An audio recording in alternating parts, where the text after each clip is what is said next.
ಉಡುಪಿ ಜಿಲ್ಲೆ ಕುಂದಾಪುರ ತಾಲೂಕಿನ ಬೀಜಾಡಿಯಲ್ಲಿ ಕಡಲ ಅಲೆಗಳ ರಭಸಕ್ಕೆ ಸಿಲುಕಿ ತುಮಕೂರಿನ ತಿಪ್ಪಟೂರು ಮೂಲದ 23 ವರ್ಷದ ಟಿಆರ್ ಯೋಗೀಶ್ ಎಂಬ ಯುವಕ ಕೊಚ್ಚಿ ಹೋದ ಘಟನೆ ಬುಧವಾರ ಸಂಜೆ ವೇಳೆ ನಡೆದಿದ್ದು ಇನ್ನೂ ಆತನ ಸುಳಿವು ಸಿಕ್ಕಿಲ್ಲ. ಆತನಿಗಾಗಿ ಶೋಧ ಕಾರ್ಯ ಮುಂದುವರೆದಿದೆ.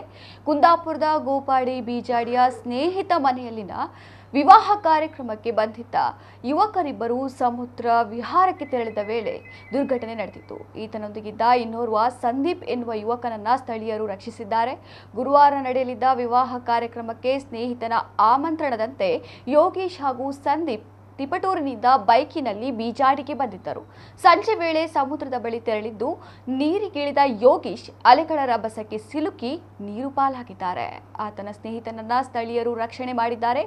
ಯೋಗೀಶ್ ಐಟಿಐ ವ್ಯಾಸಂಗ ಮಾಡುತ್ತಿದ್ದರು ಎನ್ನಲಾಗಿದೆ. ಬುಧವಾರ ಮತ್ತು ಗುರುವಾರ ಸಂಜೆವರೆಗೂ ಕಾಣೆಯಾದ ಯುವಕನ ಹುಡುಕಾಟಕ್ಕೆ ಪೊಲೀಸರು, ಮೀನುಗಾರರು, ಸ್ಥಳೀಯರು, ಪೊಲೀಸರು, ಕರಾವಳಿ ಕಾವಲು ಪಡೆಯವರು ಸತತ ಹುಡುಕಾಟವನ್ನು ನಡೆಸಿದರು. ಸಮುದ್ರ ಪ್ರಕ್ಷುಬ್ಧಗೊಂಡಿದ್ದು ಅಲೆಗಳು ಹೆಚ್ಚಿದ ಕಾರಣ ಶೋಧ ಕಾರ್ಯಕ್ಕೆ ಅಡ್ಡಿಯಾಗಿದೆ ಎನ್ನಲಾಗಿದೆ.